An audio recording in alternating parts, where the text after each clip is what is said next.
ഇപ്പോൾ ഗവൺമെൻറ്റിൻ്റെ നിശ്ചയദാർഢ്യം ഇവിടെ യാഥാർത്ഥ്യമായി മാറിയിരിക്കുകയാണ്. മദ്യം എന്നത് ഒരു വ്യവസായമാണ്. അങ്ങനെയാണ് ഗവൺമെൻറ്റിനെ കാണുന്നത്. ആ നിലയ്ക്കാണ് മദ്യനയത്തിൽ പരിഷ്കാരം വരുത്താൻ ഈ ഗവൺമെൻറ് ശ്രമിച്ചിട്ടുള്ളത്. ഈ ഗവൺമെൻറ്റിൻ്റെ എല്ലാ കാര്യവും എന്നതുപോലെ മദ്യനയവും സുതാര്യമാണ്. കാര്യങ്ങൾ നേരെ ചൊവ്വെ പറയും, ചെയ്യാൻ പറ്റുന്നതേ പറയൂ, പറഞ്ഞ കാര്യങ്ങൾ ചെയ്യും. അതിൽ ഒളിച്ചുകളിയില്ല. ഒന്ന് രഹസ്യമായിട്ട് പറയുക, പരസ്യമായിട്ട് വേറൊരു നിലപാട് അതില്ല. നയം കൃത്യമായിട്ട് ക്യാബിനറ്റ് അംഗീകരിച്ച നയം ജനങ്ങളുടെ മുമ്പിലുണ്ട്. അത് പബ്ലിക് ഡോക്യുമെൻ്റാണ്, പബ്ലിക് ഡൊമൈനിലുള്ളതാണ്. ആ നയത്തിൽ പറയുന്ന കാര്യങ്ങളാണ് ഞങ്ങൾ നടപ്പാക്കാൻ ശ്രമിക്കുന്നത്. 5-6 മാസം മുമ്പ് കേരളത്തിൽ ഏറ്റവും കൂടുതൽ ഉയർന്നു കേട്ട ചോദ്യം എന്താണ് സർക്കാരിൻ്റെ ഡിസ്റ്റിലറി പ്രവർത്തനം ആരംഭിക്കാത്തത് എന്നായിരുന്നു. MDL ആരംഭിക്കുമെന്ന് ഈ സർക്കാർ പറഞ്ഞിരുന്നല്ലോ, എന്താണ് ആരംഭിക്കാത്തത്? ആ ചോദ്യം ഉയർത്തിയതിൻ്റെ പശ്ചാത്തലം എന്തായിരുന്നു എന്നറിയാം.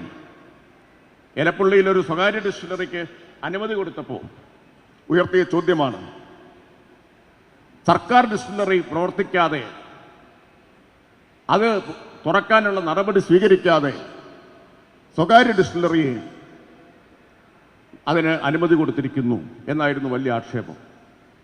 ആ ആക്ഷേപമുയർത്തിയവർക്കുള്ള മറുപടി കൂടിയാണ് ഇതാ ഇപ്പോൾ സർക്കാർ ഡിസ്റ്റിലറി പ്രവർത്തിച്ചിരിക്കുന്നു, MDL. അന്ന് ഞാൻ ഈ കാര്യം പറഞ്ഞതാണ്. MDLൻ്റെ പ്രവർത്തികൾ നടന്നുകൊണ്ടിരിക്കുകയാണ്, ഈ സർക്കാരിൻ്റെ കാലത്ത് തന്നെ അത് പ്രവർത്തിക്കും എന്ന് പറഞ്ഞത് ഇപ്പോൾ പാലിച്ചിരിക്കുന്നു. ബഹുമാന്യനായ MP അന്നത്തെ ചടങ്ങിൽ ഉണ്ടായിരുന്നു. ഇന്ന് അദ്ദേഹം എന്തെങ്കിലും അസൗകര്യം കൊണ്ടായിരിക്കും വരാത്തതെന്ന് ഞാൻ വിചാരിക്കുന്നു. അന്ന് വന്ന് അദ്ദേഹം ആശംസയൊക്കെ നേരുകയും എത്രയും പെട്ടെന്ന് ഇതിൻ്റെ പ്രവർത്തനം പൂർത്തിയാക്കണം എന്ന് നിർദ്ദേശിക്കുകയും ചെയ്തിരിക്കുന്നു.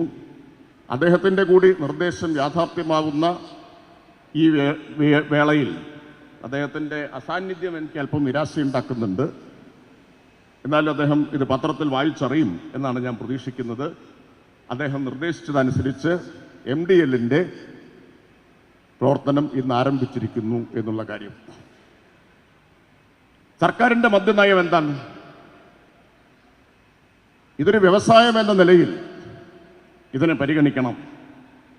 അത് മദ്യ ഉൽപാദനത്തിൻ്റെ കാര്യത്തിലാണെങ്കിലും ശരി, മദ്യ ഉപഭോഗത്തിൻ്റെയും വിൽപ്പനയുടെയും കാര്യത്തിലാണെങ്കിലും ഒക്കെ ശരി, ഇതൊരു അടിസ്ഥാനപരമായിട്ട് ഇതൊരു വ്യവസായമാണ്.